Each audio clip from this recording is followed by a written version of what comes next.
সুপ্রিয় শিক্ষার্থীবৃন্দ, আশা করি তোমরা সবাই ভালো আছো এবং সুস্থ আছো। আজকের অনলাইন ক্লাসে সবাইকে স্বাগত জানাচ্ছি। আমি অভিজিৎ কুমার, সহকারী শিক্ষক, বাংলা বিভাগ, Shamsul Haque Khan school and college, English version.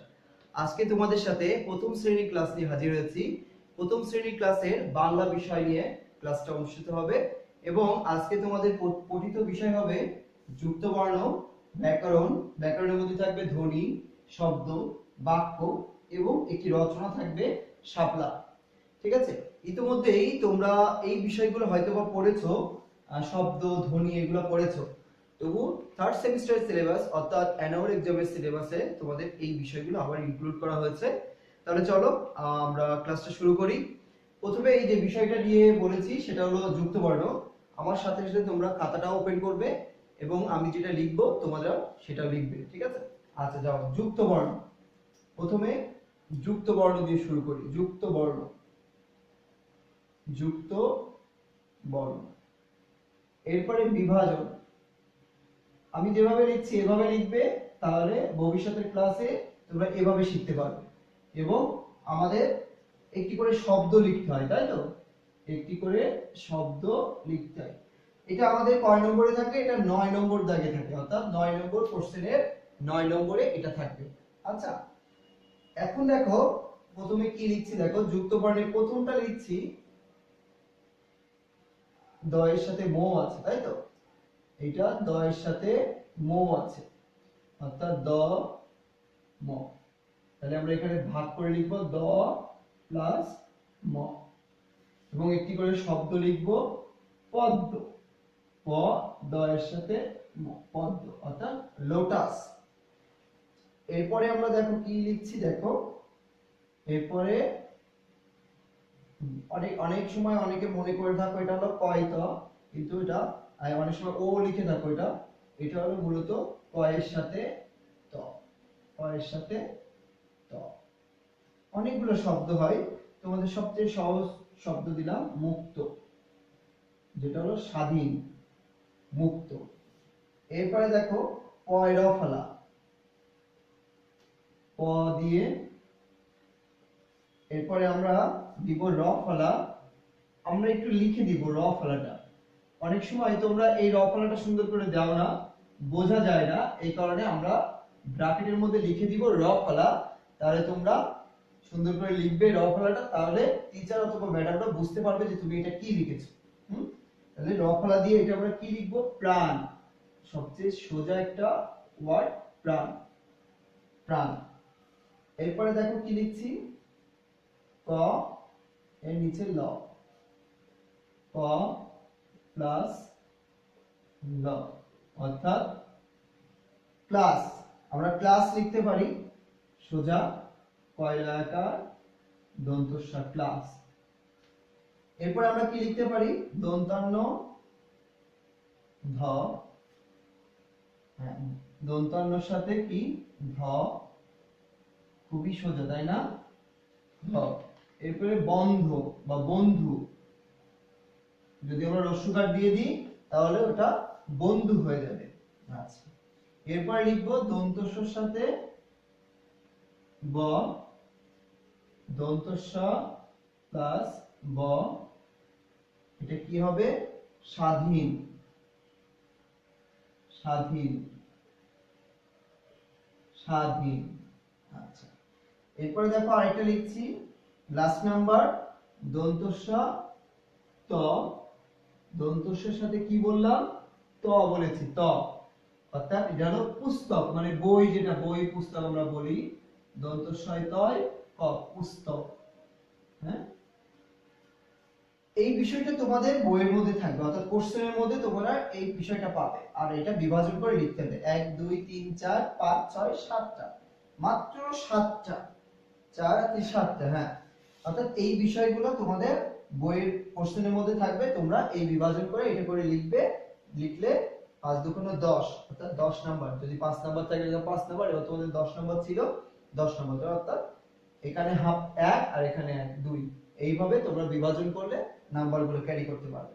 তাহলে দেখো আমি প্রথম থেকে আবার বলছি, দ এর সাথে ম, দয় ম, তারপরে পদ্ম, এটা হচ্ছে কি ক ত, অর্থাৎ কয় ত আছে। এরপরে মুক্ত, কয় র ফলা, দেখো ক এর সাথে র ফলা দিয়েছি, প্রাণ। এরপর আছে কয়ল, কয়ল, এই যে কয়ল আমি লিখে দিয়েছি, ক প্লাস ল প্লাস দন্তন্যের সাথে ধ, দন্তন্য প্লাস ধ, বন্ধ। এরপরে দন্তস্ব আর বন, দন্তস্ব ব স্বাধীন।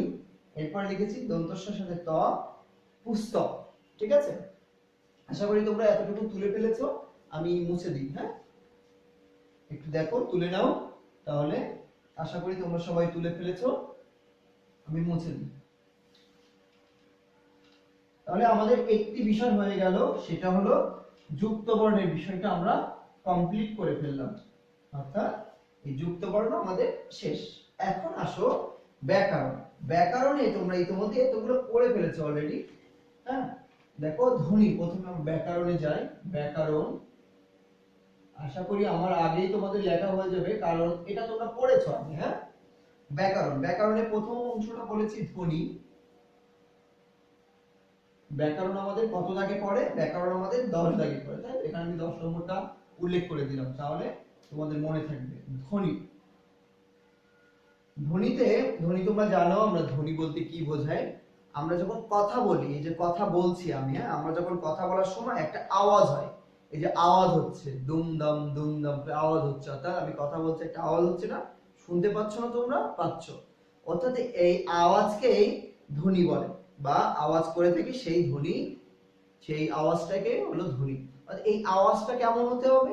একটা, আমি যদি একটা শব্দ করি সেটাও কিন্তু একটা আওয়াজ, কিন্তু সেই আওয়াজটা কিন্তু আসলে বাংলা ব্যাকরণের ধ্বনি নয়। বাংলা ব্যাকরণের ধ্বনি হতে গেলে অবশ্যই মানুষের মুখ থেকে বের হতে হবে, অর্থাৎ মানুষের কণ্ঠ থেকে বের হতে হবে, এমন হলে বাংলা ব্যাকরণের ধ্বনি হবে।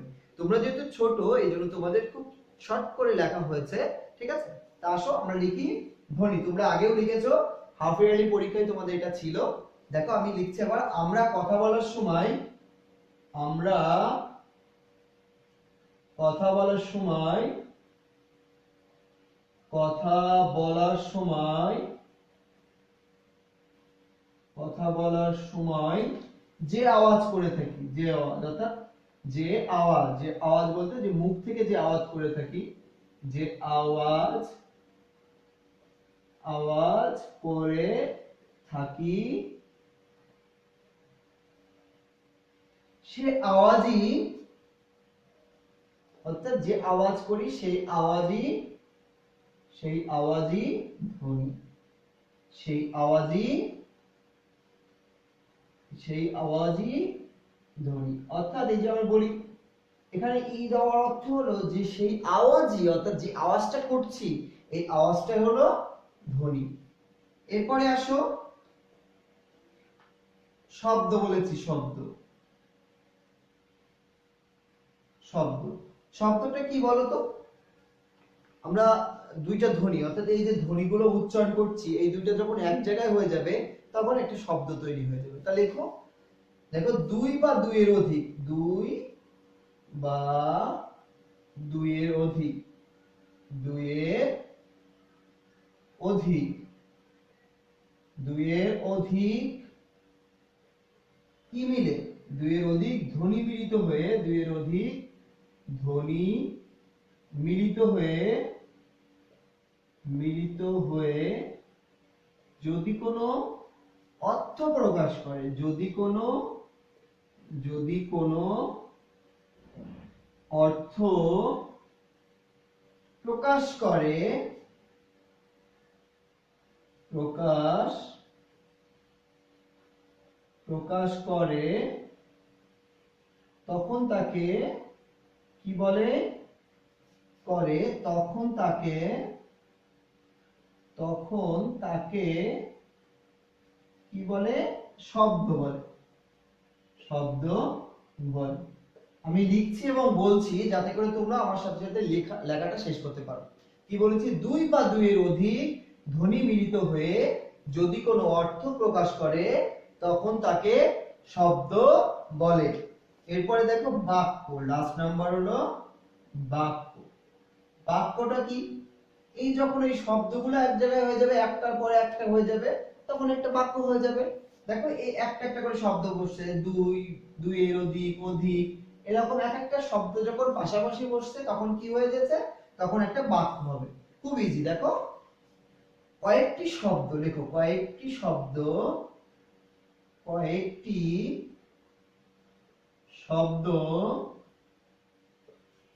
পাশাপাশি বসে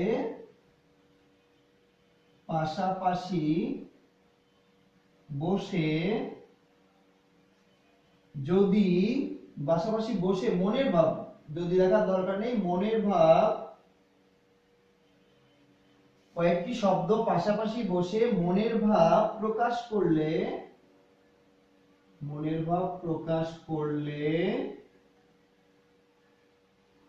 তাকে বাক্য বলে। খুব সোজা, তাই না? একদম সোজা। দেখো কয়েকটি শব্দ পাশাপাশি বসে মনের ভাব প্রকাশ করলে বাক্য। আমি স্টেপ বাই স্টেপ দিয়েছি, ধ্বনির পরে শব্দ, শব্দের পরে বাক্য। দেখো এখানে আমরা কথা বলার সময় যে আওয়াজটা, অর্থাৎ মুখ থেকে যে আওয়াজটা করছি, সেই আওয়াজই ধ্বনি। আবার এই ধ্বনি, কয়েকটা ধ্বনি যখন একসাথে মিলিত হচ্ছে তখন সেটা শব্দতে রূপান্তরিত হচ্ছে। আবার এই শব্দ যখন কয়েকটা পাশাপাশি এক জায়গায় বসছে তখন সেটা বাক্য হয়ে যাচ্ছে। খুব সোজা, তাই না? আচ্ছা, দেখো এতটুকু তুলে নাও। তাহলে আমরা থার্ড স্টেপে চলে যাব। আমাদের ব্যাকরণটাও কমপ্লিট হয়ে গেল। এখন আমরা থার্ড স্টেপে চলে যাব। আমি এটা মুছে দিচ্ছি। হ্যাঁ, আমরা বলেছি যে রচনা পড়বো আজকে। রচনার নাম হলো শাপলা। আমাদের বাংলাদেশের জাতীয় ফুলের নাম হলো শাপলা, সেটা আজকে আমরা পড়বো। তাহলে আমরা লিখি এখানে রচনা শাপলা। যেহেতু আমাদের 5 লাইন, 5টি বাক্যে আমাদের লিখতে হয়, আমরা 5টি বাক্যেই লিখবো। দেখো শাপলা, আমি প্রথমে যেহেতু আমরা বলছি বাংলাদেশের জাতীয় ফুলের নাম শাপলা, তাহলে আমরা লিখে ফেলি বাংলাদেশের জাতীয় ফুলের নাম শাপলা। লিখো শাপলা, শাপলা বাংলাদেশের জাতীয় ফুল। শাপলা বাংলাদেশের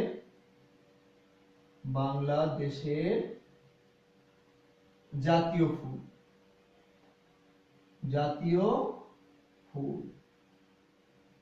একটি বাক্য হয়ে গেল। এরপর আমরা লিখবো কি, এটি একটি জলজ ফুল। এটি একটি জলজ মানে জলে জন্মে, জলে থাকে সবসময়, জলজ ফুল। এটা কি মানুষ উপরে থাকে না, মানুষের বাসা বাড়িতে তো থাকে না, থাকে, এটা হলো জলে জন্মে, এই জন্য এটা জলজ ফুল। তাহলে আমরা 2টি বাক্য হয়ে গেল। এরপরে আমরা কি লিখবো, আমাদের দেশে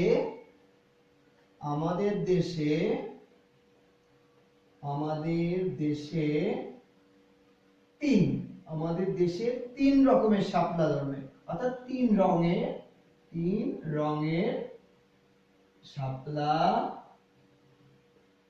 3 রঙের শাপলা জন্মায়। 3 রঙের শাপলা জন্মায়। কি কি? প্রথমটা হলো সাদা শাপলা। আমরা সাদা শাপলার সাথে খুব পরিচিত, তাই না? সাদা, লাল আমরা মাঝে মাঝে দেখি, এবং আরেকটির নাম হলো নীল। লাল ও নীল শাপলা। নীল শাপলা সচরাচর দেখা যায় না, তবে এই দুইটা মোটামুটি ভালোভাবে দেখা যায়। শাপলাটা সবচেয়ে পরিচিত, আমরা সব জায়গায় দেখে থাকি। আচ্ছা, এইজন্য আমরা লিখবো, এরপরে একটা লাইন লিখবো, এর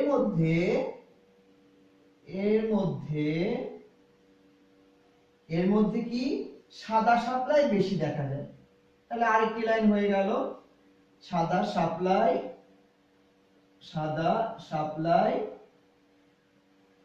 বেশি দেখা যায়, তাহলে আমরা 4টি লাইন তৈরি করে ফেললাম। আর একটি লাইন তৈরি করতে পারলেই 5টি নাম্বার ক্যারি করতে পারবো আমরা, তাই তো? বর্ষাকালে দেখো, বর্ষাকালে এ ফুল বেশি দেখা যায়, তাই না? এ ফুল, অর্থাৎ এখনকার সময়, যেটা কয়েকদিন আগেই পার হয়ে গেছে বর্ষাকাল, এ ফুল বেশি দেখা যায়, তাই তো? বর্ষাকালে এ ফুল বেশি দেখা যায়, অর্থাৎ বর্ষাকালে এই ফুল বেশি জন্মে, অর্থাৎ হাওড়ে, বাওড়ে, পুকুরে, নদী, নালা, খাল, বিল সব জায়গায় আমরা এই ফুলটা দেখতে পাই। তাহলে আরেকবার আমরা পড়ি, আশা করি তোমাদের সবাই লেখা হয়ে গেছে। আমি একটু পড়ি। শাপলা বাংলাদেশের জাতীয় ফুল। এটি একটি জলজ ফুল। আমাদের দেশে 3 রঙের শাপলা জন্মায়, সাদা, লাল ও নীল শাপলা। এর মধ্যে সাদা শাপলাই বেশি দেখা যায়। বর্ষাকালে এই ফুল বেশি দেখা যায়, অর্থাৎ বর্ষাকালে এই ফুল বেশি বেশি ফোটে। আচ্ছা, এটা লেখো, বেশি ফোটে। বর্ষাকালে এই ফুল বেশি ফোটে। তোমরা যেহেতু পেন্সিল দিয়ে লিখবে, তোমরা কেটে ফোটেটা লিখো। হ্যাঁ, বর্ষাকালে এই ফুল বেশি ফোটে। যদিও এটা লিখলে সমস্যা নেই, বর্ষাকালে এই ফুল বেশি দেখা যায় অথবা বর্ষাকালে এই ফুল বেশি ফোটে, এটা লিখো। ঠিক আছে, তাহলে আমাদের এই রচনার শাপলাটাও কমপ্লিট হয়ে গেল। 3টা বিষয় আজকে আমরা কমপ্লিট করে ফেললাম। হ্যাঁ, তাহলে যাও, এই বিষয়টা যতটুকু আজকে তোমরা করেছো এই পুরোটা এইচডব্লিউ করবে। এবং তোমরা জানো এইচডব্লিউটা কিভাবে সাবমিট করতে হবে। এইচডব্লিউটা এই যে স্যারের যে ভিডিওটা চলছে এর নিচে তোমরা পার্টিসিপেট করছো কিনা তোমরা তোমাদের কমেন্ট সেকশনে গিয়ে এখানে তোমরা লিখতে পারো তোমাদের রোল, নেম এবং তোমাদের সেকশন। তোমরা চাইলে এই যে এইচডব্লিউটা তোমরা করেছো সেটা আমাকে সেন্ড করতে পারো। ঠিক আছে, তাহলে অনেক অনেক ভালো থেকো, সুস্থ থেকো এবং প্রত্যেকদিন যদি সময় থাকে তোমাদের পড়ার পরে অবশ্যই হাতের লেখা কমপ্লিট করবে এবং হাতের লেখার জন্যই তোমরা নাম্বারটা ভালোভাবে ক্যারি করতে পারবে। ধন্যবাদ সবাইকে, ভালো থেকো, সুস্থ থেকো।